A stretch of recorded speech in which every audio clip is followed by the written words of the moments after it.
Serbisyong pangkalusugan sa Kalasyaw, Pangasinan inaasahang lalakas pa sa ipatatayong Super Health Center sa Barangay Dinilawan. Silipin sa report.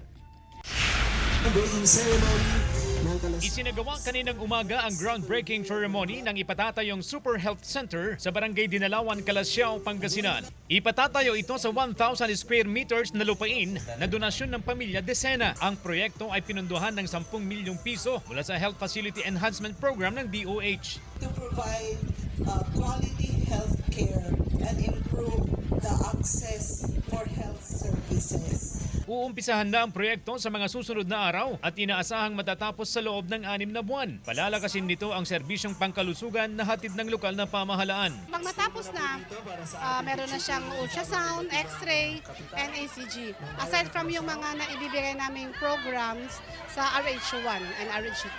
Ikinatuwa ng mga opisyal at residente ng barangay ang pagpapatayo ng Super Health Center. Bukod sa Barangay Dinalawan, masiserbisyuhan din ang iba pang kalapit na barangay. Ang rural health na ito ay magiging susi sa amin para maiwasan namin yung mga iba't ibang sakit dito sa aming barangay. Hindi na kami pupunta sa malayong lugar, nandito na sa amin. Maglalakad na lang kami para hindi kami mahirapan. Kasama si Daryl Peralta, CJ Torida, One North Central Luzon.